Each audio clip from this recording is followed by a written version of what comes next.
ہماری مزید ویڈیوز دیکھنے کے لیے چینل کو سبسکرائب کریں عبداللہ ربانی آفیشیل یوٹیوب چینل اور بیل آئیکن پریس کرنا مت بھولیں۔ قد جاءتكم موعظة من ربكم وشفاء لما في الصدور وهدى ورحمة للعالمين قل بفضل الله وبرحمته فبذلك فليفرحوا هو خير مما يجمعون۔ فضیلت مآب محترم مکرم قاری محمد حنیف ربانی صاحب اور دیگر اہل علم و فضل جو اس مجلس کی زینت ہے اور بہت ہی عزیز القدر بیٹے جو قرآن مجید پڑھ رہے ہیں، حفظ کر رہے ہیں، اور بالخصوص وہ نونہال جنہوں نے حفظ قرآن کی سعادت حاصل کی ہے، بیٹیاں بھی ہیں، ویسے خواتین شریک ہیں، تو اللہ رب العزت انہیں قرآن مجید کا قاری اور مقری، پڑھنے والے، پڑھانے والے اور قرآن مجید کے حامل اور عامل، کہ ان کے سینے میں بھی قرآن محفوظ ہو اور ان کی زندگی بھی قرآن مجید کی زندگی کا نمونہ ہو۔ قرآن جیسی زندگی چاہتا ہے انسان کی، اللہ تعالیٰ انہیں وہ زندگی نصیب فرمائے اور انہیں اپنے والدین کے لیے اور اپنے اساتذہ کے لیے اور وہ حضرات جو ان مدارس کا اہتمام و انتظام کرتے ہیں، ان مدارس کو بناتے ہیں، چلاتے ہیں، ان کی ضروریات کا اہتمام انتظام کر کے ان کو فارغ کر دیتے ہیں کہ آپ قرآن پڑھیں اور قرآن پڑھائیں۔ یہ سارے حضرات ہمارے لیے قابل قدر ہیں، اور وہ حضرات گرامی بھی جو اس مجلس کے اندر تشریف فرما ہے۔ اللہ تعالیٰ آپ کا یہاں بیٹھنا اور اس مجلس میں شرکت کے لیے آنا اللہ تعالیٰ قبول فرمائے۔ حقیقت یہ ہے کہ ایسی مجلس جس میں قرآن پڑھا جا رہا ہو، سنا جا رہا ہو، سنایا جا رہا ہو اور قرآن کے متعلق گفتگو ہو رہی ہو، یہ مجلس جو ہے اللہ رب العزت کے ہاں بڑی پسندیدہ اور بہت ہی اللہ رب العزت کی محبوب مجلس ہے۔ رسول اکرم صلی اللہ علیہ وسلم کے فرمان ہے کہ مجتمع قوم فی بیت من بیوت اللہ، کوئی لوگ، کوئی قوم، کچھ حضرات جو اللہ کے کسی گھر میں جمع ہوتے ہیں، یتلون کتاب اللہ ویتدارسونہ، جو اللہ کا قرآن پڑھتے ہیں، اللہ کی کتاب کی تلاوت کرتے ہیں اور اس کا درس لیتے ہیں۔ درس لینا کیا ہوتا ہے؟ آیت کا مفہوم، معنی اور اس کے اندر جو احکام اور ہدایات ہیں ان کو سمجھتے ہیں، جانتے ہیں، تو ان کے لیے اللہ کے ہاں کیا انعام ہے، کیا اللہ رب العزت کا فضل و احسان ہے ان کے لیے۔ رسول اکرم صلی اللہ علیہ وسلم نے فرمایا غشیتہم الرحمہ، اللہ کی رحمت ان پہ سایہ فگن ہوتی ہے، جیسے بادل ہوتا ہے اس طرح اللہ کی رحمت ان کے اوپر سایہ بان ہوتی ہے، ان کو ڈھانپ لیتی ہے۔ ونزلت علیہم السکینہ، اور اللہ کی طرف سے سکینت، اطمینان اور طبیعت کے اندر فرحت اور طبیعت کے اندر بالکل ایسی ٹھنڈک اور ایسی حلاوت محسوس ہوتی ہے انسان کو کہ ہم کہتے ہیں کہ سینہ ٹھنڈا ہو گیا، میرا دل ٹھنڈا ہو گیا۔ یہ قرآن مجید ایسی چیز ہے، اگر انسان کو اس کی سمجھ، انسان کی سمجھ میں یہ آئے کہ یہ اللہ کا کلام ہے اور اس کے اندر جو اللہ رب العزت نے حقائق اور معارف اور لطائف اور بصائر بیان فرمائے ہیں، وہ اگر ہماری سمجھ میں آ جائیں اور ہمیں اس کا ادراک ہو جائے تو یقین جانیے کہ انسان کو ایسی سرشاری حاصل ہوتی ہے، ایسی خوشی اور ایسی شادمانی انسان کے اوپر طاری ہوتی ہے کہ پھر انسان کا جی کسی اور چیز میں لگتا ہی نہیں، اس کا جی یہی چاہتا ہے کہ میں قرآن پڑھتا رہوں، قرآن سنتا رہوں۔ یہ اللہ کا کلام ہے اور اتنا عظیم کلام ہے اور اتنا یہ پرتاثیر کلام ہے اور اس کے اندر اللہ رب العزت نے ایسی قوت اور ایسی تاثیر رکھی ہوئی ہے. اللہ اکبر. اللہ جل شانہ نے فرمایا لو انزلنا هذا القرآن على جبل لرأيته خاشعا متصدعا من خشية الله. اگر قرآن کے مخاطب یہ پہاڑ ہوتے ہیں، اگر قرآن ان کو خطاب کرنے کے لیے نازل کیا جاتا، یہ کیٹو کی چوٹیاں، یہ ہمالیہ کی چوٹیاں اور دنیا کے اندر جو بہت بڑے بڑے پہاڑ ہیں جو زمین کے اندر بھی بہت گہرائی تک گئے ہوئے ہیں، اور ان کی چوٹیاں جو ہیں یہ بھی فلک بوس ہیں، بہت بلند و بالا ہے. اللہ اکبر. تو وہ پہاڑ سنگلاخ پہاڑ، بالکل ایسے پہاڑ وہ کوئی ان کے اندر چیز نفوذ نہیں کر سکتی. اگر قرآن کے مخاطب وہ ہوتے اور ان پر یہ قرآن نازل کیا جاتا، لو انزلنا هذا القرآن على جبل لرأيته خاشعا متصدعا، پہاڑ اللہ کے خوف و خشیت سے دب جاتے، نیچے ہو جاتے، ان کی چوٹیاں نیچے ہو جاتی، دب جاتی. خاشعا متصدعا، تو رأيته خاشعا، اس پر خشوع طاری ہو جاتا، عاجزی طاری ہو جاتی، مسکنت طاری ہو جاتی، اور وہ پھٹ جاتا. متصدع من خشیت اللہ، اللہ کے خوف، اللہ کی خشیت. خشیت کا معنی کیا ہوتا ہے؟ کسی کی تعظیم کی وجہ سے، اس کی عظمت و جلال کی وجہ سے، اس کی بڑائی اور اس کی کبریائی کی وجہ سے انسان کے اوپر ہیبت طاری ہو، انسان اس سے ڈرتا ہو، خوفزدہ ہو. یہ نہیں کہ اس سے کوئی خطرہ ہے یا وہ اس کا نقصان کرے گا، یہ بات نہیں. اس کی عظمت اور اس کا جلال اور اس کی بڑائی اور اس کی کبریائی یہ ایسی ہے کہ انسان یہ سمجھتا ہے کہ میں ایک ادنا مخلوق، کمزور، ناتوان، محتاج، فقیر، اور اس کائنات کے اندر میری کوئی اتنی بڑی حیثیت نہیں ہے. انسان جو ہے دیکھے سمندر ہے، یہاں صحرا ہیں، پہاڑ ہیں اور فلک بوس چوٹیاں ہیں، اور اسی طرح بڑے بڑے جنگل ہیں جو بھرے ہوئے ہیں درختوں سے بھی، اور جنگل کے اندر رہنے والی مخلوقات بھی. انسان اس کے مقابلے چھوٹی سی مخلوق ہے. اللہ اکبر. تو اللہ رب العزت جو اس ساری کائنات کا پیدا کرنے والا ہے اور ساری کائنات کو سنبھالنے والا ہے، اور اس پوری کائنات کے اوپر اسی کی حکومت ہے، اسی کا کنٹرول ہے، اسی کا ارادہ اور اسی کی مشیت، اسی کا حکم اور اسی کا قانون لاگو ہے، اور سب اسی کے مطابق کل لہ قانتون، سب اس کے فرما بردار ہیں. تو پھر انسان بھی اللہ رب العزت کا فرما بردار بن جاتا ہے. جب ساری کائنات اس کی فرما بردار ہے تو مجھے بھی اس کا فرما بردار ہونا چاہیے. اور یہ قرآن انسان کے لیے بہت بڑا اعزاز ہے. اللہ رب العزت نے قرآن کے ذریعے اپنے بندوں سے خطاب فرمایا، اور یہ اللہ رب العزت کا احسان ہے. اللہ رب العزت نے انسان کو اس کا مقام اور اس کی حیثیت بتانے کے لیے اس قرآن مجید میں تذکرہ فرمایا ہے آدم کی تخلیق کا، اور اس کی زندگی کے مقصد کا، اور اس کی ذمہ داریوں کا. اللہ رب العزت نے قرآن مجید میں بیان فرمایا. اللہ تعالیٰ نے یہ چیزیں سمجھائی ہیں. تذکرہ یہ یاد دہانی ہے، موعظہ یہ وصیت اور نصیحت ہے اللہ رب العزت کی طرف سے، اور یہ انسان کے لیے بہت بڑا شرف ہے. جیسا کہ سورہ زخرف میں اللہ جل شانہ نے فرمایا وَإِنَّهُ لَذِكْرٌ لَكَ وَلِقَوْمِكَ، یہ قرآن مجید شرف ہے آپ کے لیے اور آپ کی قوم کے لیے. پہلے اس قرآن مجید کے شرف سے مشرف جو ہوئے ہیں وہ کون ہیں؟ محمد الرسول اللہ صلی اللہ علیہ وسلم، سید الاولین والآخرین، رحمت للعالمین، اور پوری انسانیت کے لیے بھیجے گئے اللہ کے رسول.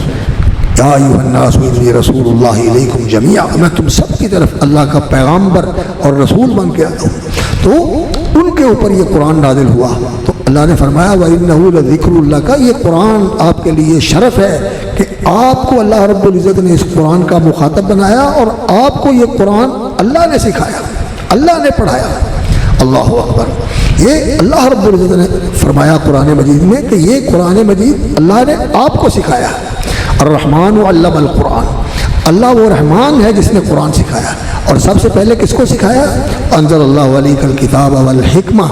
اللہ نے آپ پر کتاب قرآن مجید نازل فرمایا، والحکمہ، اور یہ قرآن مجید پر عمل کیسے کرنا ہے، اس کی تنفیذ اور تعمیل کیسے کرنی ہے، یہ بھی اللہ نے آپ صلی اللہ علیہ وسلم کو بتائی، نازل فرمائی کبھی دل میں القاء کیا، کبھی ذہن میں بات ڈال دی، کبھی فرشتے نے آ کر بتا دیا۔ یہ حدیث، یہ سنت، یہ رسول اکرم صلی اللہ علیہ وسلم کی سیرت، یہ کیا تھا؟ یہ قرآن کا عملی نمونہ تھا،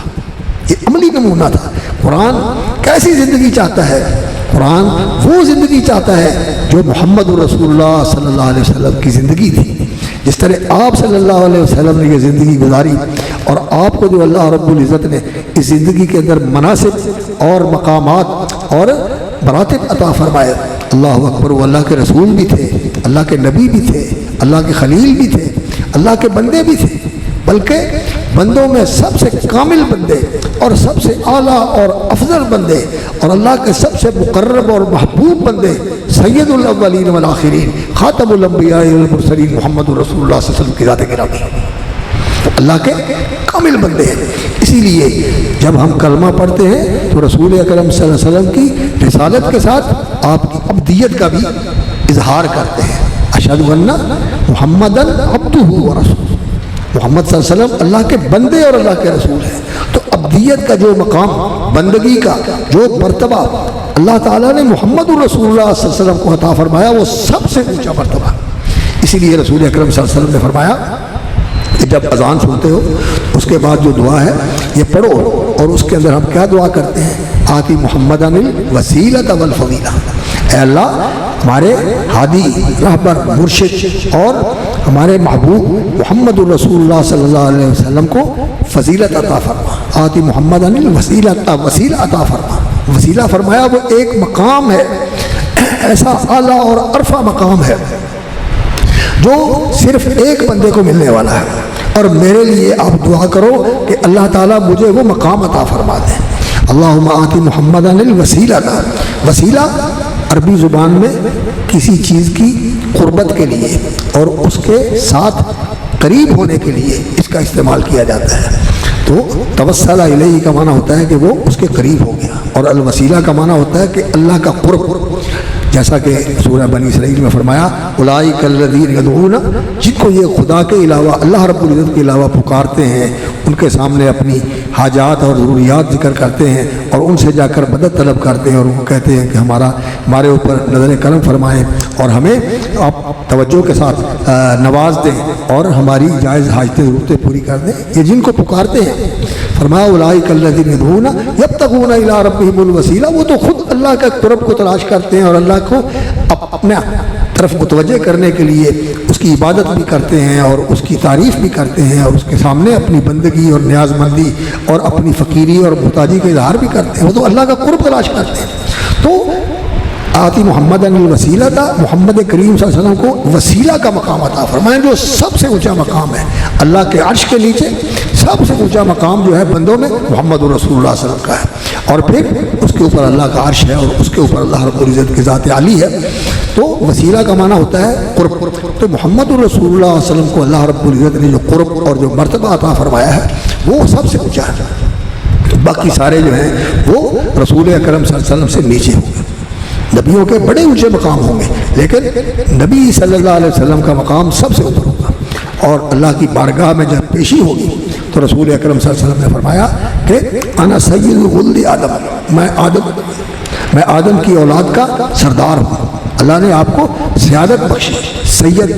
سرداری اللہ رب العزت نے عطا فرمائی، اور شرف اور فضیلت کے ساتھ اللہ رب العزت نے آپ کو نوازا۔ تو آپ صلی اللہ علیہ وسلم نے فرمایا آدم و من تحتہ، آدم علیہ السلام اور ان کے نیچے آنے والے جن ان کی اولاد کے اندر نبی اور رسول تھے، تحت لوائی یوم القیامہ، یہ سارے میرے جھنڈے کے نیچے ہوں گے، میرے پیچھے ہوں گے، میں ان کا قائد ہوں گا، اور میں ان سب کی طرف سے اللہ کی بارگاہ میں پیش ہو کر عرض کروں گا، اللہ سے مانگوں گا۔ اور مانگوں گا کیسے؟ ایسے جا کے میں اللہ کے سامنے مانگوں، کھڑا ہو جاؤں گا، کوئی مجھے دے دے؟ نہیں، فرمایا میں اللہ کے سامنے جا کے سجدہ ریز ہو جاؤں گا، اپنی جبین نیاز اللہ کے لیے رکھ دوں گا، اور پھر اللہ رب العزت مجھے وہ اپنی محامد، اپنی تعریف اور ثنا کے ایسے کلمات اللہ رب العزت مجھے سکھائیں گے، اور ایسی چیزیں اللہ تعالیٰ میرے دل پر القاء کریں گے جو آج مجھے معلوم نہیں ہے، اسی وقت مجھے بتائی جائیں گی، اور میں ان محامد کے ساتھ، ان ثنا کے کلمات کے ساتھ، اس تعریف و توصیف کے جو کلمات ہیں، میں ان کے ساتھ اللہ کی تعریف کروں گا، اور 7 دن 7 رات لمبا سجدہ ہوگا۔ اور پھر اللہ رب العزت فرمائیں گے کہ اے محمد کریم ارفع راسک، آپ سر اٹھائیں اور سلطوتا آپ مانگیں، آپ کو دیا جائے گا، وشفا تو شفا، اور آپ سفارش کریں، آپ کی سفارش قبول کی جائے گی۔ تو رسول اکرم صلی اللہ علیہ وسلم پھر سب سے پہلے کس کی سفارش کریں گے؟ اپنی امت کی، اپنی امت کی سفارش کریں گے۔ اور رسول اکرم صلی اللہ علیہ وسلم نے فرمایا کہ شفاعتی لأہل الکبائر من امتی، میری شفاعت جو ہے میری امت کے پاپیوں کے لیے، گناہ گاروں کے لیے، جنہوں نے بڑے بڑے پاپ کیے ہیں، بڑے بڑے گناہ کیے ہیں، میں ان کے لیے اللہ کی بارگاہ میں سفارش کروں گا۔ اور بھی مقامات ہیں سفارش کے، لیکن اس کی تفصیل میں نہیں جاتا، لیکن میں یہ بتا رہا ہوں کہ اللہ رب العزت نے محمد رسول اللہ صلی اللہ علیہ وسلم کو عبدیت کا وہ مقام عطا فرمایا جو کسی اور کو نہیں ملا۔ تو ہمارے لیے قرآن مجید وہ زندگی مقرر کرتا ہے، وہ زندگی ہمارے لیے قرآن مجید نے بیان کی ہے، جس پہ پورا کامل اور اعلیٰ اور عرفہ اور واضح نمونہ عمل، طرز زندگی اور سنت حیات جو ہے وہ محمد رسول اللہ صلی اللہ علیہ وسلم کی زندگی ہے۔ کان خلقہ القرآن، آپ صلی اللہ علیہ وسلم کے بارے میں اللہ نے فرمایا انک لعلی خلق عظیم، آپ کا خلق، آپ کا سلوک، آپ کا برتاؤ بہت ہی اونچا ہے، بہت ہی اونچا ہے، بہت ہی عظیم، اعلیٰ خلق عظیم۔ اور سیدہ صدیقہ کائنات ام المومنین اماں جان حضرت عائشہ صدیقہ رضی اللہ تعالیٰ عنہ نے فرمایا کان خلقہ القرآن۔ جو ایک تابعی ان کے پاس آئے تھے پوچھنے کے لیے کہ اللہ کے رسول صلی اللہ علیہ وسلم کا طرز عمل کیا تھا،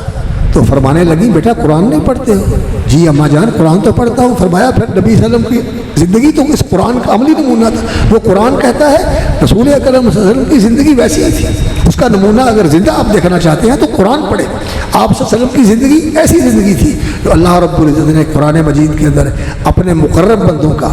اور اپنے ان بندوں کو جو السابقون السابقون آگے نکل جانے والے ہیں، آگے نکل جانے والے ہیں، آگے نکل جانے والے ہیں اور اوپر چڑھنے والے ہیں، اللہ اکبر، ان میں سب سے آگے اور سب سے اوپر محمد رسول اللہ صلی اللہ علیہ وسلم۔ اور رسول اکرم صلی اللہ علیہ وسلم نے یہ بھی فرمایا بعثت لأتمم مکارم الاخلاق، مجھے بھیجا گیا ہے تاکہ جو اعلیٰ اور عرفہ اور بہترین اور سب سے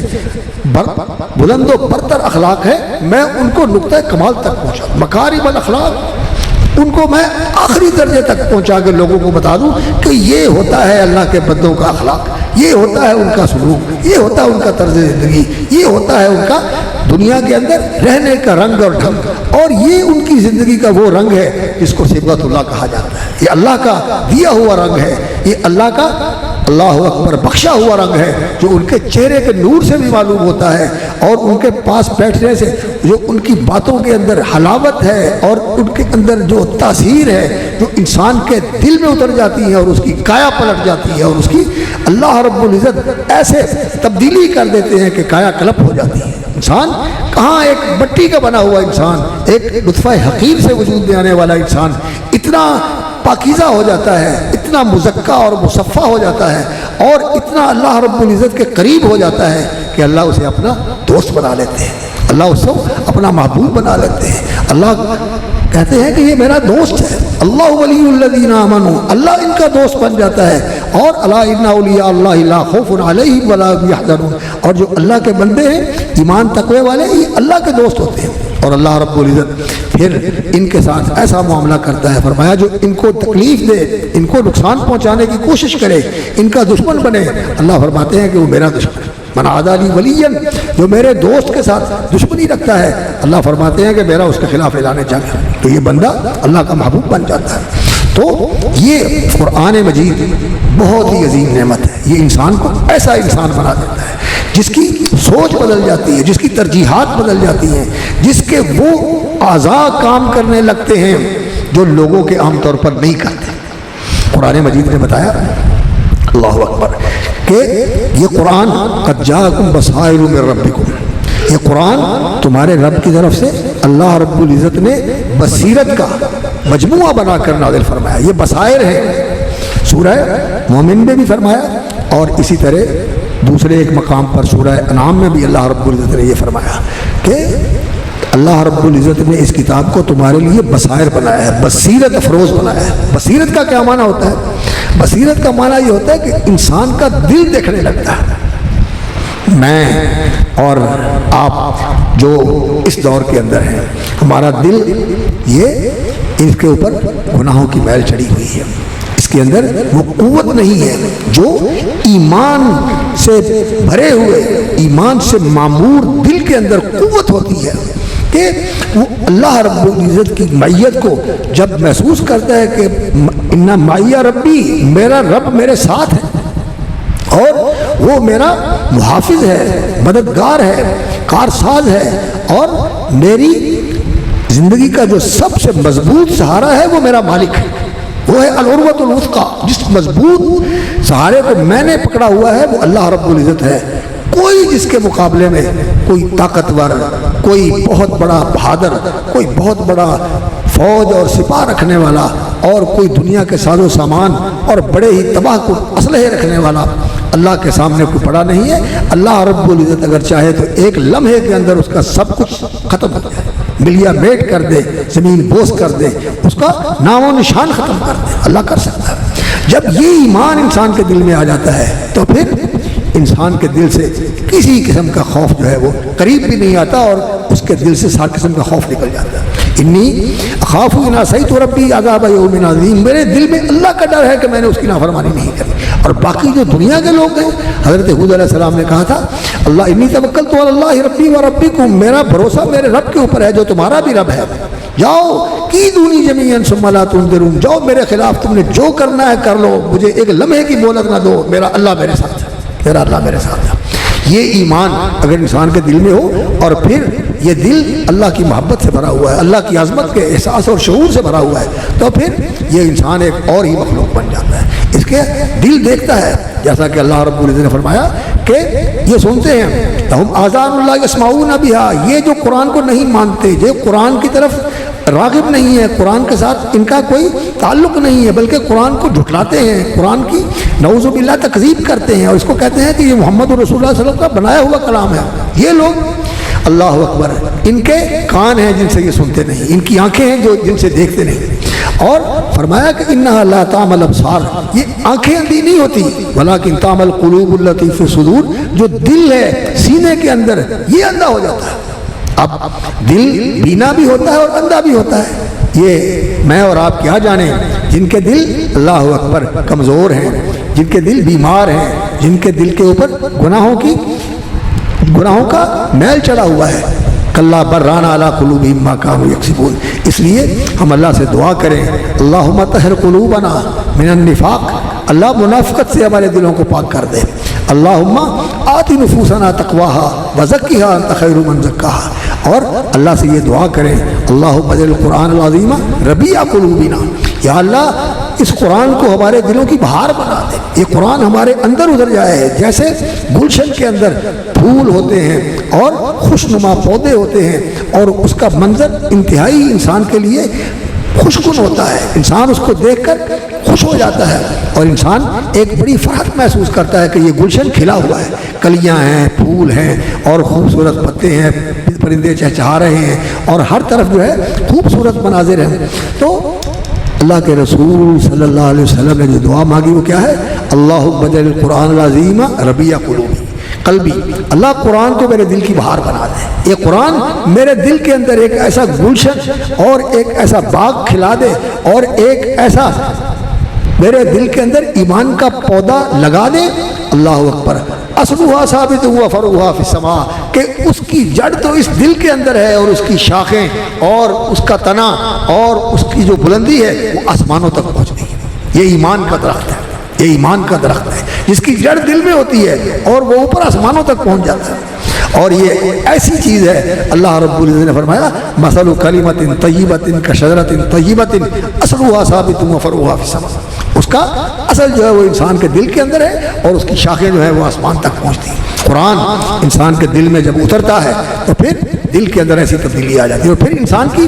اللہ اکبر پوری زندگی بدل جاتی ہے، وہ اور نظر سے دیکھتا ہے، اور کانوں سے سنتا ہے، اور طریقے پر اس کی سوچ بچار ہوتی ہے، اس کی ترجیحات اور ہوتی ہیں، اور اس کی جو پسند ہے وہ اور ہوتی ہے، اللہ کی پسند اس کی پسند ہوتی ہے، اور اللہ کی رضا اس کا مطلوب و مقصود ہوتا ہے۔ اور جب اللہ کا نام لیتا ہے تو اس میں اس کے لیے ایسی حلاوت اور ایسی شیرینی اور اس کے اندر ایسی کشش ہوتی ہے کہ وہ کہتا ہے کہ بس میں اللہ کا نام ہی لیتا رہوں، سبحان اللہ، الحمدللہ، لا الہ الا اللہ، اللہ اکبر، لا الہ الا اللہ، لا حول ولا قوت الا باللہ، ہر وقت اس کی زبان پہ یہ رہتا ہے۔ اور عملی طور پر اس کی یہ کیفیت ہوتی ہے کہ وہ کبھی بھی اپنے لیے پسند نہیں کرتا کہ میں ایسی جگہ پہ جاؤں جہاں اللہ کا عمل جو ہے، اللہ رب العزت وہاں جانا پسند نہیں کرتے، میں ایسی جگہ پر نہیں جاؤں گا۔ لا یشہدون الزور، جھوٹی مجلسوں میں نہیں جاتے اور بری مجلسوں میں نہیں جاتے۔ اذا مروا باللغو مروا کراما، لغو فضول بے فائدہ جس کے اندر نہ کوئی دین کا فائدہ ہے نہ دنیا کا فائدہ ہے، وہاں سے عزت کے ساتھ گزر جاتے ہیں، ان کی طرف جھانک کے بھی نہیں دیکھتے۔ اور جن کو دنیا کی دولتیں ملی ہوئی ہیں، دنیا کی ان کو مناصب ملے ہوئے ہیں، اور دنیا کی بہت زیادہ ریل پیل ان کے پاس ہے، اور بہت زیادہ ان کے پاس دنیاوی ساز و سامان ہے، تو اللہ رب العزت نے فرمایا اللہ اکبر کہ لا تمدن عینیک الی ما متعنا بہ ازواجا منہم زہرۃ الحیات الدنیا، یہ دنیا کی رونق، یہ دنیا کی ریل پیل اور یہ دنیا کی چیزیں جو ہم نے ان لوگوں کو دی ہوئی ہیں جو اللہ کو نہیں مانتے، اللہ کے دین کو نہیں مانتے، اللہ کے قرآن کو نہیں مانتے، اللہ کے نازل کردہ احکام کو نہیں مانتے۔ تو فرمایا فَأَعْرِضْ عَمَّنْ تَوَلَّىٰ عَنْ ذِكْرِنَا، آپ ان سے رخ پھیر لیں، ان کو چھوڑ دیں، ان کی زندگی کا مقصد صرف دنیا ہے۔ اللہ اکبر، فَأَعْرِضْ عَمَّنْ تَوَلَّىٰ عَنْ ذِكْرِنَا وَلَمْ يُرِدْ إِلَّا الْحَيَاةَ الدُّنْيَا، صرف دنیا کی زندگی ان کا مطلوب و مقصود، آپ ان کی طرف نہ دیکھیں۔ لا تمدن عینیک الی ما متعنا بہ ازواجا منہم، جو ان کو دنیا کی قسم قسم کی چیزیں، بڑی شاندار رہائشیں، بڑی شاندار اور آرام دہ گاڑیاں اور بہت اچھی اچھی چیزیں جو ان کے پاس ہیں، آپ ان کی طرف نظر اٹھا کے نہ دکھائیں، یہ نہیں، ان کی کوئی حیثیت نہیں، ان کی کوئی حیثیت نہیں۔ اللہ نے آپ کے لیے جو تیار کیا ہوا ہے، اللہ اکبر، وہ بہت بڑا ہے، وہ بہت بڑا ہے۔ آج کا انسان اور کسی بھی دور کا انسان، کسی سطح کا انسان، کتنا بڑا وہ ملین بلین ٹریلین کا مالک ہو اور اس کا کاروباری سلسلہ پوری دنیا کے اندر پھیلا ہوا ہو اور اس کو معلوم ہی نہ ہو کہ میرے پاس کتنا پیسہ ہے، کتنے میرے اثاثے ہیں، کتنی ان کی مالیت ہے، یہ اس کو معلوم ہی نہیں ہے، اتنا زیادہ اس کے پاس ہے۔ اللہ کے رسول صلی اللہ علیہ وسلم کو اللہ نے حکم دیا کہ آپ اس کی طرف نگاہ اٹھا کے نہ دیکھیں۔ یہ دنیا اللہ رب العزت کے ہاں اس کی قیمت کوئی نہیں ہے۔ اللہ دین ان کو دیتا ہے جو اللہ کے محبوب ہوتے ہیں، اور دنیا اللہ مومنوں کو بھی دیتا ہے، اور جو اللہ پر ایمان نہیں رکھتے، باغی اور سرکش ہوتے ہیں، اللہ ان کو بھی دے دیتا ہے۔ یہ اللہ رب العزت نے اپنے بندوں پر کرم فرمایا ہے کہ اللہ تعالیٰ نے فرمایا کہ اگر لولا یکون الناس امۃ واحدہ، اگر یہ خدشہ نہ ہوتا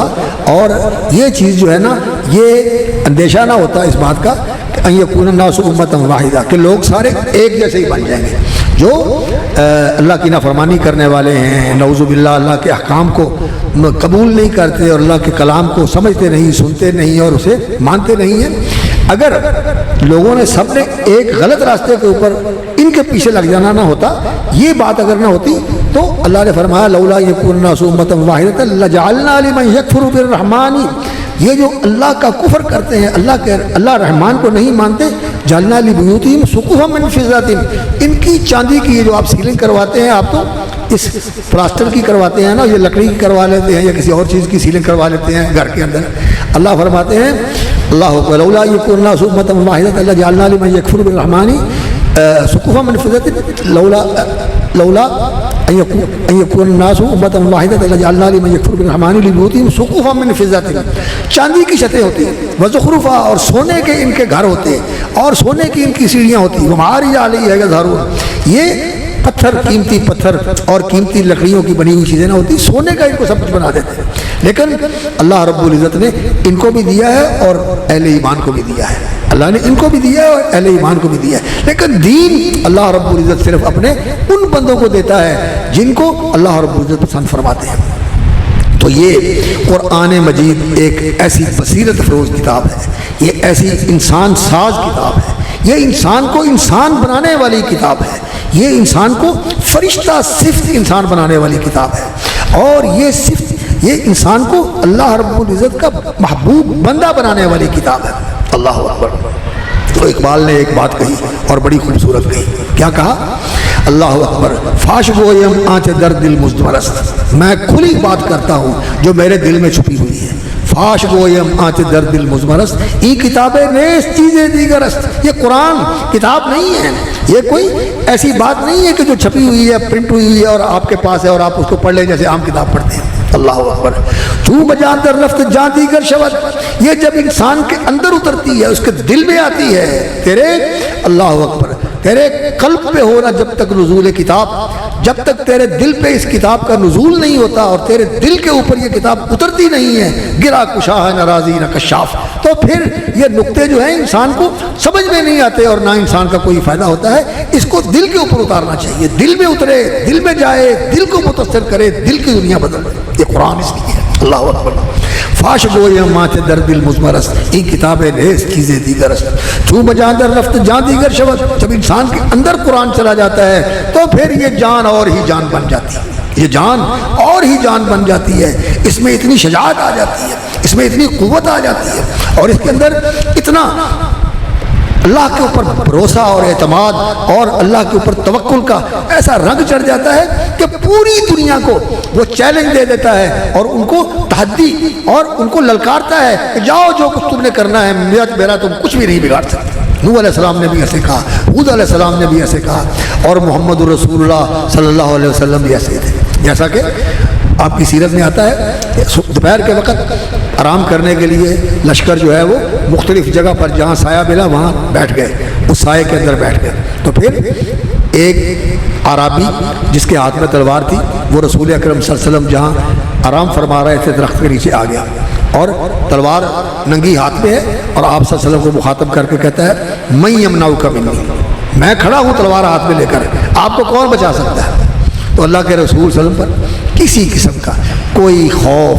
کوئی کسی قسم کی کیفیت گھبراہٹ کی یا کچھ بھی ایسے کہ جیسے انسان تھوڑا سا فکر مند ہو جاتا ہے، نہ کوئی فکر مندی، نہ کوئی گھبراہٹ، نہ کوئی خوف. آپ صلی اللہ علیہ وسلم سے جب اس نے کہا میں یمنعک کا، کون تمہیں بچائے گا؟ تو اللہ کے رسول صلی اللہ علیہ وسلم نے فرمایا کیا؟ اللہ ربی، میرا اللہ مجھے بتائے گا. اس پر کب کبھی تاریخ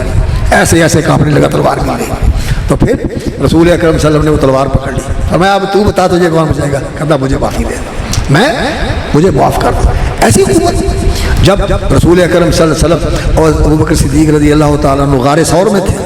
اوپر کھڑے ہیں اور وہ ادھر ادھر سارے دیکھ رہے ہیں، جھانک رہے ہیں. تو حضرت ابوبکر کو بھی نظر آ گیا اور آپ نے کہا یا رسول اللہ، اوپر کھڑے ہوئے اندر جھانک لیا، کیا بنے گا؟ تو رسول اکرم صلی اللہ علیہ وسلم نے کیا فرمایا؟ اللہ نے قرآن مجید میں ذکر کیا، یقول لصاحبہ، انہوں نے اپنے ساتھی سے کہا لا تحزن، تجھے کوئی اندیشہ اور خوف نہ ہو، ان اللہ معنا، اللہ ہمارے ساتھ. یہ چیز ہے جو انسان کو ایسا مضبوط دل بنا دیتی ہے. اور صحابہ بھی ایسے ہی تھے، صحابہ بھی ایسے ہی تھے. کیوں بجان در رفت جان دیگر شود، یہ جب دل کے اندر اتر جاتا ہے تو پھر یہ جان اور ہی جان بن جاتی ہے. اس کی سوچیں بدل جاتی ہیں، اس کی صلاحیتیں اور اس کی قوتیں بدل جاتی ہیں. اور چوں بجان در رفت جان دیگر شود، جہاں تو دیگر شود جہاں دیگر شود، جب یہ جان اور ہو جاتی ہے تو پھر یہ جہان بھی اور ہو جاتی ہے. اس جہان کی قیمت اس کے سامنے ہوتی ہے اور اس کی جو حیثیت ہے وہ اس کو معلوم کرتا ہے. اللہ اکبر. امام ابن تیمیہ رحمۃ اللہ علیہ ان کو قید میں ڈال دیا گیا اور ایک لمبا عرصہ انہوں نے، کئی سال انہوں نے جیل کے اندر گزارے اور آخر زندگی میں بھی جیل کے اندر تھے.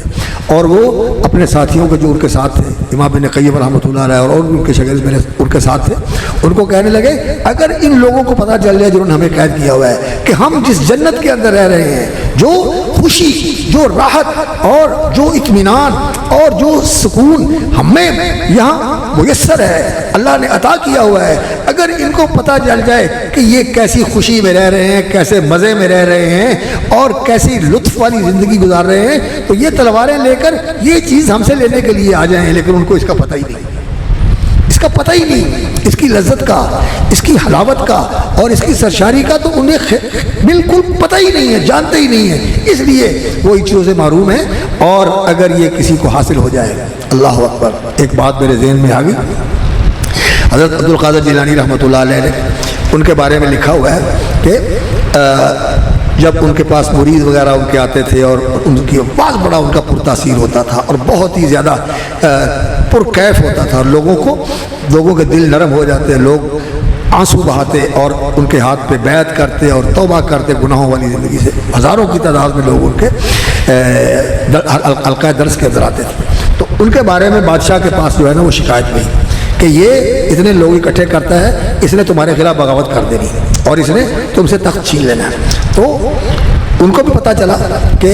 اس طرح کی میری جو ہے شکایت کی گئی ہے، وشایا، عربی میں اس کو وشایا کہتے ہیں، یہ ان کو جا کے خبر پہنچائی ہے کہ یہ بندہ ایسے ایسے بڑی مقبولیت رکھتا ہے اور اس کا بڑا اثر ہے، اور ہو سکتا ہے کہ آپ کی سلطنت کے لیے اور آپ کے تخت کے لیے کوئی مسئلہ بنا دے۔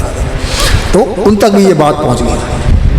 کہ کسی نے جا کر ان کو یہ کہا ہے، تو اس نے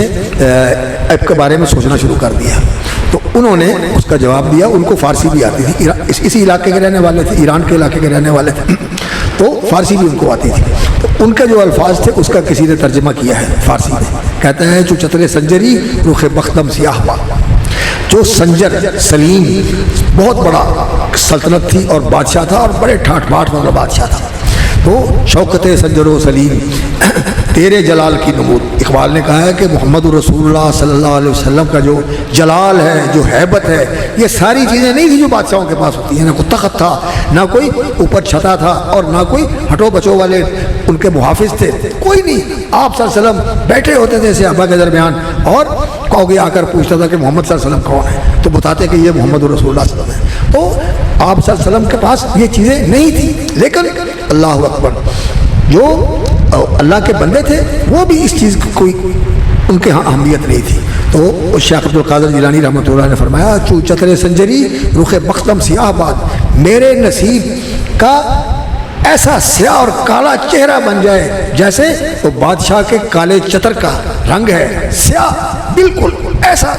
کالا بجھنگ قسم کا اس کا رنگ ہے، اس طرح میرا رنگ ہو جائے، میرا نصیب ہو جائے۔ در دلم اگر بود تخت سنجرم، یہ سنجر کا جو تخت ہے، یہ جو سلطنت کا مرکز ہے اور یہ جو اقتدار کی کرسی ہے، اس کی طلب اور اس کی ہوس اور اس کی چاہت اور اس کی تمنا میرے دل میں ہو تو میرا نصیب سٹ جائے، میرا نصیب سیاہ ہو جائے، میں بالکل محروم اور بدقسمت بن جاؤں۔ تو چتر سنجری رخ بختم سیاہ باد، در دل بود، در دل اگر بود حبش ملک سنجرم، اللہ اکبر، زانگاہ کے خبر یافتم،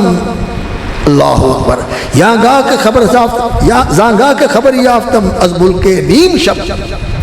اللہ اکبر، رات کے وقت آدھی رات جب اللہ آسمان دنیا پر آ جاتے ہیں اور اللہ رب العزت اللہ اکبر اپنے بندوں کو پکار کر کہتے ہیں کہ ہے کوئی دکھی اور وہ دعا کرے میں اس کا دکھ دور کر دوں، ہے کوئی فقیر میں اس کو غنی کر دوں، ہے کوئی بیمار میں اس کو شفا بخش دوں، ہے کوئی گناہگار میں اس کی توبہ قبول کروں۔ اللہ ندا دے رہے ہیں اور اللہ کے بندے اللہ کے ساتھ رابطے میں ہیں، وہ پکار رہے ہیں، کسی نے ہاتھ پھیلائے ہوئے، کسی نے سر سجدے میں رکھا ہوا ہے، اللہ اکبر۔ تو وہ کہتے ہیں زانگاہ کے یافتم، زانگاہ کے خبر یافتم از ملک نیم شب، آدھی رات کے وقت جب اللہ کے ساتھ رابطہ ہوتا ہے، اس کے ساتھ تار ملی ہوئی ہوتی ہے، تو اس وقت جو بادشاہی ہمیں ملتی ہے کہ اس کے ساتھ رابطے میں ہوتے ہیں جو الملک الحق ملکوت کل شیء، ہر چیز کی بادشاہت کی باغ ڈور اس کے ہاتھ میں ہے اور اس کے ساتھ ہمارا رابطہ ہوتا ہے،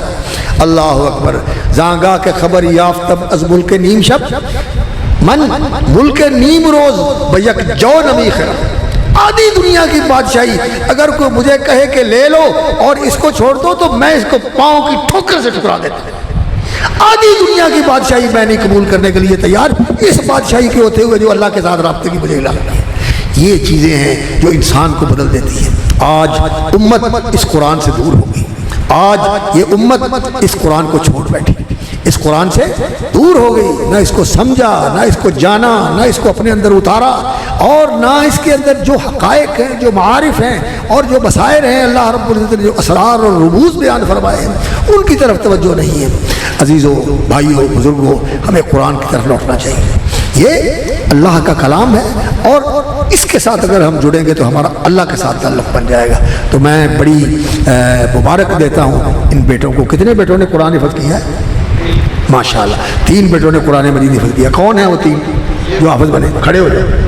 کھڑے ہو جائیں ماشاء اللہ، زیارت کریں، دعا دیں ان کو۔ اللہ تعالیٰ السلام علیکم ورحمۃ اللہ، بارک اللہ فیک، بارک اللہ فیک۔ اللہ تعالیٰ آپ کو قرآن کا حافظ بھی بنایا اور محافظ بھی بنایا۔ بیٹا یہ بہت بڑی دولت اللہ نے آپ کو دی ہے، اللہ اکبر، یہ شرف ہے جس کے ساتھ اللہ نے آپ کو مشرف فرمایا ہے۔ بیٹھ جائیں، تشریف رکھیں۔ تو ان کو مبارکباد دیں، ان کے والدین کو بھی مبارکباد دیں، اور ان کے اساتذہ کو بھی مبارکباد دیں،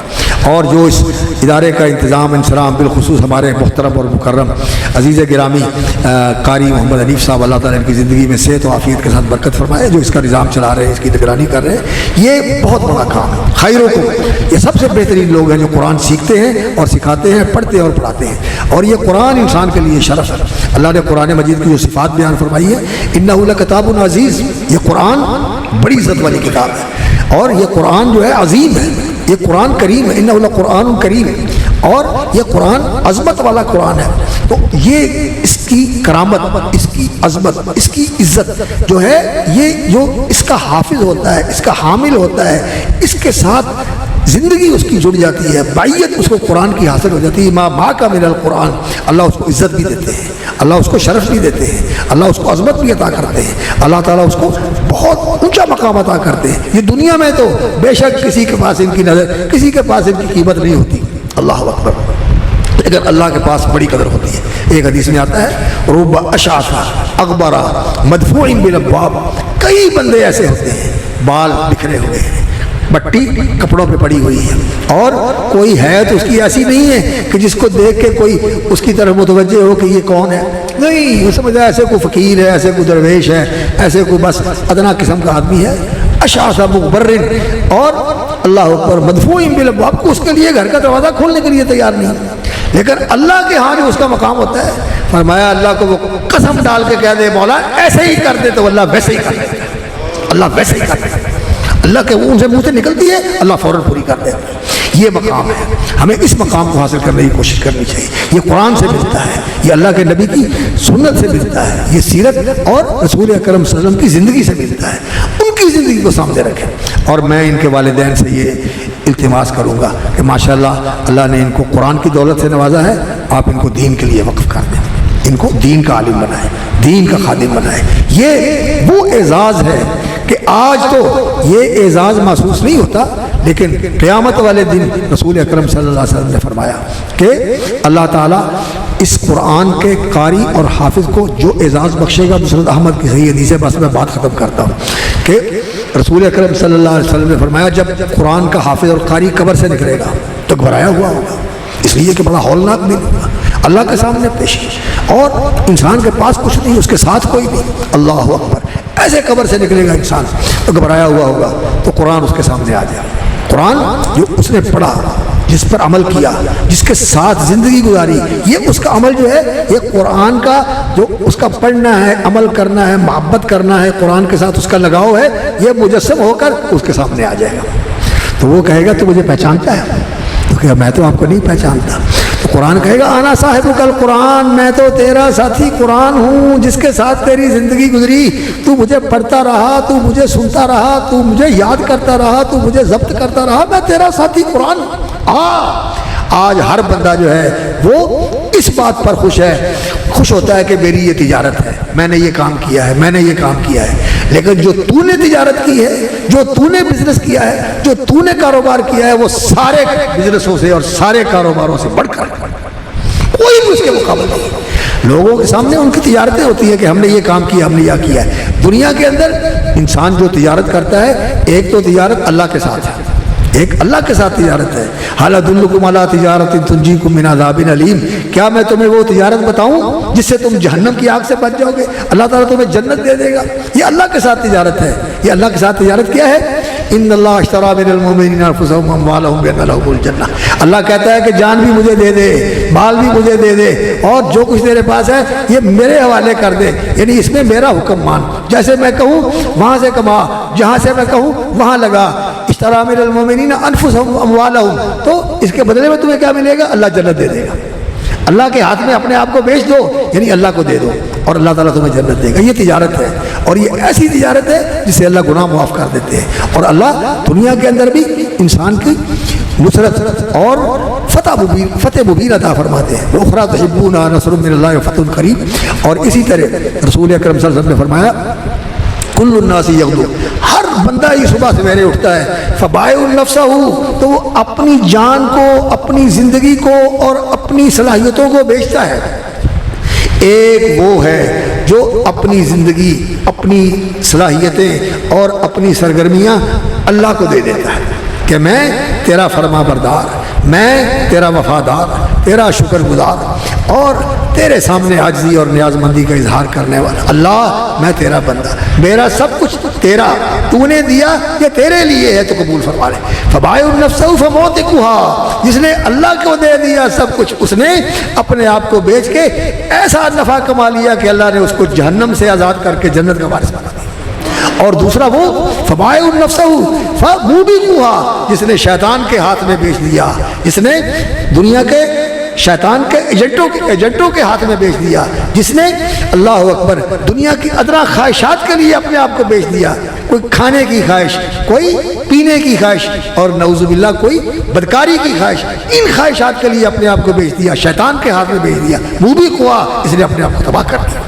تو ہر بندہ تجارت کرتا ہے، تو ہمیں کون سی تجارت کرنی ہے؟ اللہ کے ساتھ. یا اللہ ہمارا سب کچھ تو نے دیا اور ہم نے سب کچھ تیرے حوالے کر دیا. تو جب چاہے ہماری جان بھی حاضر، جب چاہے ہم تیرے حکم کو ماننے کے لیے، تیرے حضور سر بسجود ہونے کے لیے، تیرے ساتھ آ کے بندگی کا نذرانہ پیش کرنے کے لیے، کبھی ہاتھ باندھ کر، کبھی جھک کر، کبھی دعا کے ساتھ، کبھی سجدے کے ساتھ، کبھی اتحیات کے ساتھ. یا اللہ ہم تیرے بندے، شکر گزار بندے، وفادار بندے اور اللہ اکبر فرما بردار بندے، ہر وقت تجھے یاد رکھنے والے اور تیری رضا کے طلب کرنے والے، تیری خوشنودی کی جستجو کرنے والے. یا اللہ تو ہمیں قبول فرما لے. یہ جو کام ہے یہ اللہ رب العزت کے ساتھ تجارت ہے. تو قرآن مجید جو ہے یہ ایک ایسی تجارت ہے، وہ قرآن اس کو کہے گا الیوم انک من وراء کل تجارت، جو تو نے تجارت کی ہے وہ ساری تجارتوں سے بڑھ کر ہے. اللہ نے قرآن مجید میں بھی یہ فرمایا نا،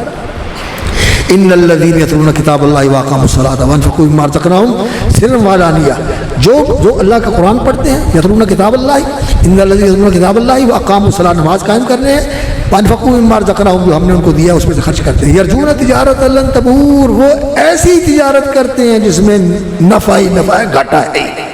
نقصان ہے ہی نہیں، کمی ہے ہی نہیں. وہ اللہ اکبر، بچہ جب آتا ہے قاعدہ سپارہ شروع کرتا ہے، یہ قرآنی قاعدہ شروع کرتا ہے، اسی وقت سے اس کی نیکیاں لکھی جانے لگتی ہیں. چھوٹی عمر میں بلوغت سے پہلے گناہ نہیں لکھا جاتا لیکن نیکیاں لکھی جاتی ہیں، اور اس میں ماں باپ کو بھی حصہ ملتا ہے. جیسا کہ رسول اکرم صلی اللہ علیہ وسلم سے ایک خاتون نے پوچھا، گود میں بچہ اٹھایا ہوا ہے، کہنے لگی یا رسول اللہ الہذا حج، یہ بچے کا بھی حج ہو جائے گا؟ فرمایا ہاں، اس کو بھی احرام پہنا دو، اس کا بھی حج ہو جائے گا اور اس کا ثواب اس کو بھی ملے گا، تمہیں بھی ملے گا. اس کو بھی اللہ تعالیٰ ثواب دیتے ہیں، لیکن فرض نہیں ادا ہوتا. بچپن میں کیے ہوئے حج سے فرض نہیں ادا ہوتا، بلوغت کے بعد پھر حج کرنا ہوتا ہے. تو بہرحال جو اولاد کی نیکیاں ہیں ماں باپ کو بھی ملتی ہیں. ویسے ہی اللہ کا اصول یہ ہے کہ جو نیکی اولاد کرتی ہے ان کے ماں باپ کو، ماں کو بھی، باپ کو بھی، دادا کو بھی، دادی کو بھی، نانا کو بھی، نانی کو، سب کو اس نیکیوں میں سے حصہ ملتا ہے. استاد کو بھی ملتا ہے، اور جو اس کو نیکیوں کی راہ پر لگانے والے یا بتانے والے ان کو بھی حصہ ملتا ہے. اور جو ان کو اس نیکی کے کام میں ان کی سرپرستی کرتے ہیں، ان کی کفالت کرتے ہیں اور ان کی ضروریات کا اور ان کی سہولیات کا خیال کرتے ہیں، اللہ تعالیٰ ان کو بھی اس اجر میں شریک کر دیتا ہے. اللہ بڑا کریم اپنے بندوں کو نوازتا ہے. تو یہ تجارت جو ہے قرآن کی، یہ تجارت لن تبور. تو قرآن ان سے کہے گا کہ آؤ میں تمہیں اپنے ساتھ لے چلوں. قرآن اس کا ہاتھ پکڑ کے اللہ کی بارگاہ میں لے جائے گا، اور قرآن عرض کرے گا جو اس کا عمل ہے، جو اس کا عمل ہے، تو وہ عرض کرے گا یا اللہ یہ میرا ساتھی ہے، اس نے مجھے پڑھا، سیکھا اور میرے ساتھ محبت کی، میری تلاوت کرتا رہا، قرات کرتا رہا. یا اللہ میں اس کا سفارش آج اس کی عزت افزائی فرما، اس کی تکریم فرما، اس کو اعزاز سے نواز. تو اللہ رب العزت قرآن کی سفارش کو مانیں گے تو اللہ رب العزت اس کو تاج پہنا دیں گے، اس کے سر پہ تاج پہنا دیا جائے. اور قرآن کہے گا مزید یا اللہ اس کی اور عزت بڑھا، تو پھر اس کو خلعت پہنائی جائے گی. یہ گون نہیں ہوتا، یونیورسٹیوں میں ڈاکٹریٹ کی ڈگری ہوتی ہے، فل کی ڈگری ہوتی ہے اور اسی طرح بیرسٹر کی ڈگریاں ہوتی ہیں. جب یہ ملتی ہیں تو اوپر ایک ٹوپی رکھی ہوتی ہے اور نیچے جو ہے وہ گون پہنا ہوا ہوتا ہے. ججوں نے بھی اور اسکالروں نے بھی پہنا ہوتا ہے، تو اس کو گون پہنایا جائے گا، یہ کالے رنگ کا نہیں ہوگا، وہ تو ایسا ہوگا اللہ اکبر کہ ساری دنیا بھی مل جائے اور ساری دنیا کا سونا چاندی ہیرے جواہرات اور پلاٹینیم اور جو کچھ بھی ہے سب اکٹھا کر لیا جائے، اس کی قیمت نہیں بن سکتی، اتنا قیمتی ہوگا وہ جبہ اور اتنا قیمتی ہوگا وہ تاج۔ پھر قرآن کہے گا یا اللہ اس کی اور عزت بڑھا، تو اللہ تعالیٰ ایک پروانہ دیں گے، سرٹیفکیٹ دیں گے کہ تیرے لیے جنت کی بادشاہی ہے، اور قرآن کہے گا یا اللہ اس کی اور عزت بڑھا، تو اللہ تعالیٰ دوسرے ہاتھ میں اس کو یہ پروانہ دے دیں گے کہ یہ ہمیشہ ہمیشہ کے لیے تیری بادشاہی ہے، تو کچھ سے چھینے گا نہیں، تیری بغاوت نہیں کرے گا، تو نے اس کو چھوڑ کے مرنا نہیں ہے، ساری زندگی وہ اسی کے اندر رہے گا۔ اور اسی طرح اس کے ماں باپ کے ساتھ بھی ہوگا، وہ دوسری حدیث ہے، رسول اکرم صلی اللہ علیہ وسلم نے فرمایا کہ لایا جائے گا قرآن کے پڑھنے والے کو جس نے اس پر عمل کیا ہے، اور اس کے والدین کو بھی وہاں اللہ سامنے لے کے آئے گا، دنیا دیکھے گی تو ان کے والدین کو بھی تاج پہنایا جائے گا، ماں کو بھی اور باپ کو بھی، اور پھر انہیں لباس پہنایا جائے گا، اور وہ بھی سورج کی روشنی ماند پڑ جائے گی اس تاج کی چمک کے ساتھ، اور پوری دنیا اس لباس کی قیمت نہیں بن سکتی جو اللہ تعالیٰ خلق اور جو تکریم کا لباس ان کو پہنائیں گے، تو وہ خوش ہو کر کہیں گے بیما کسینا ھذا، یہ کس چیز کی وجہ سے ہماری عزت افزائی ہوئی ہے، یہ ہمیں ملا ہے، تو انہیں کہا جائے گا بِأَخْذِ وَلَدِكُمُ الْقُرْآنَ، اللہ نے یہ تمہیں دیا ہے تمہارے بیٹے کے قرآن پڑھنے کی وجہ سے، قرآن سیکھنے کی وجہ سے، قرآن کو لے لیا اس نے، ساتھی بنا لیا، تو اللہ رب العزت والدین کی بھی تکریم فرمائے گا، اور انشاءاللہ العزیز جو ان کے پر خرچ کرنے والے ہیں ان کے لیے سہولت کا، ضروریات کی فراہمی کا اہتمام اور انتظام کرتے ہیں، احترام کے ساتھ، احسان نہیں جتانا، یہ اللہ کے اس توفیق پر یہ شکر کرنا ہے کہ یا اللہ تیرا فضل ہے کہ تو نے دیا ہے، اور اس راستے پر خرچ کرنے کی تو نے توفیق عطا فرما دی، یا اللہ تو قبول فرما لے۔ اس نیکی کی جگہوں پر خرچ کر کے انسان کو کبھی گھمنڈ میں نہیں آنا چاہیے، کبھی دل میں نہیں آنا چاہیے کہ میں اس پر خرچ کر رہا ہوں، نہیں، اللہ کا شکر کرو کہ اللہ نے قبول کر دیا، اس راستے پہ لگا دیا، اللہ نے اس راستے کے اوپر لگا دیا، اللہ کا فضل ہے، اللہ محتاج نہیں ہے، اللہ رب العزت محتاج نہیں ہے، اللہ رب العزت نے فرمایا اللہ اکبر، ہاں تم ہاؤلائی، اللہ تعالیٰ کہتے ہیں کہ تمہیں بلایا جاتا ہے کہ خرچ کرو، تو پھر جو تم بخل کرتے ہو، من یبخل فإنما یبخل عن نفسی، جو بخل کرتا ہے اپنے آپ پر بخل کرتا ہے، اپنا نقصان کرتا ہے، اپنے آپ کو فائدے سے محروم کرتا ہے، اللہ کا تو کچھ نہیں بگڑتا، اگر تم نہیں خرچ کرو گے تو اللہ تعالیٰ ایسے اور لوگ لے آئے گا جو اس کے اوپر خرچ کریں گے، اللہ تعالیٰ ان تتولوا یستبدل قوما غیرکم ثم لا یکونوا امثالکم، اس لیے نیکی کے راہوں پر خرچ کرتے ہوئے اللہ کا شکر ادا کریں، اور کبھی بھی اپنے دل میں، اپنے دماغ میں گھمنڈ، عجب، غرور اور اس طرح کا شعور نہ آنے دے کہ میں کر رہا ہوں، نہیں، اللہ کی توفیق ہے، اللہ نے دیا ہے، اور اللہ رب العزت نے توفیق عطا فرمائی ہے، اللہ قبول فرما لے، اور اللہ رب العزت ایسے اداروں کو قائم رکھے، جاری ساری رکھے، یہ ادارے دین کے قلعے ہیں، اور یہ قرآن کے حافظ اور قرآن کے عالم اور قرآن کے مبلغ، قرآن کے قاری اور مقری، یہ اس قرآن کی حفاظت کرنے والے ہیں، دین کی حفاظت کرنے والے، ان کے دم سے اور ان کے وجود سے اور ان کی کوششوں سے دین زندہ ہے، اس نسل سے ہم تک پہنچا ہے اور ہم سے آگے جائے گا، اور یہ اللہ کے دین کی حفاظت یہ اللہ کا کام ہے جو ہم کر رہے ہیں، اللہ نے قرآن کی حفاظت فرمائی ہے کن کے ذریعے؟ ان حافظوں کے ذریعے، ان قاریوں کے ذریعے، ان علماء کے ذریعے دین محفوظ ہے، تو اللہ تعالیٰ ہمیں دین کا خادم بنائے اور دین کی محبت نصیب فرمائے، اور دین کے ساتھ ایسا لگاؤ نصیب کرے کہ دین ہمارا سب سے زیادہ قیمتی اثاثہ بن جائے، ایمان، دین، اللہ کی محبت، اللہ کی اطاعت، اللہ کا تقوی، اللہ کا خوف، اللہ سے امیدیں، اور اللہ رب العزت سے ساری رجا اور ساری تمنائیں اور آرزویں اللہ کے ساتھ جڑی ہوئی ہیں، یا اللہ بس تو اپنا بنا لے، یا اللہ ایسا دل نصیب کر جو سلیم ہو، یا اللہ ایسی سوچ نصیب کر جو صائب ہو، اور جس نے ایسا سوچ کر صحیح فیصلہ کیا ہو، کذالک یبین اللہ لکم الآیات لعلکم تتفکرون فی الدنیا والآخرہ، اللہ نے سورہ بقرہ میں فرمایا کہ اللہ آیتیں واضح کر کے تمہیں سناتا ہے تاکہ تم سوچو دنیا کے بارے میں بھی اور آخرت کے بارے میں بھی، آخرت کتنی اونچی چیز ہے، کتنی اعلیٰ اور عرفہ چیز ہے، اور دنیا اس کے مقابلے میں کتنی گھٹیا چیز ہے۔ رسول اکرم صلی اللہ علیہ وسلم نے فرمایا مد دنیا فی الآخرہ، یہ دنیا کے اندر جو کچھ ہے، اس کے زمین کے اندر، اس کے پہاڑوں کے اندر، اس کے جنگلوں کے اندر، جہاں جہاں بھی جو کچھ ہے، مد دنیا فی الآخرہ، یہ ساری دنیا آخرت کے مقابلے میں ایسی ہے، الا کما یجعل احدکم اصبعہ فی الیم فلینظر بما ترجع، اپنا انگلی پانی کے اندر ڈالے، سمندر کے اندر ڈالے، اس بڑے سمندر کے اندر جو بہت بڑا اوشین ہے اور بہت بڑا سمندر ہے، وہ بحر اوقیانوس ہو یا بحر الکاہل ہو، اس کے اندر ڈالے اور پھر دیکھے جو پانی اس کے ساتھ لگا ہوا ہے اس کی کیا نسبت ہے اس پانی کے ساتھ جو سمندر کے اندر موجیں مار رہا ہے، وہ ہے نسبت۔ فرمایا دنیا کی آخرت کے ساتھ یہ نسبت بھی نہیں، اس لیے انسان کو آخرت کی پر توجہ دینی چاہیے، اللہ سے آخرت بھی مانگنی چاہیے، دنیا بھی مانگے انسان، ربنا آتنا فی الدنیا حسنہ وفی الآخرۃ حسنہ وقنا عذاب النار، لیکن دنیا وہ مانگے جس سے انسان اللہ سے دور نہ ہو، اللہ سے غافل نہ ہو، اللہ سے رشتہ انسان کا محبت کا، اطاعت کا، فدویت کا اور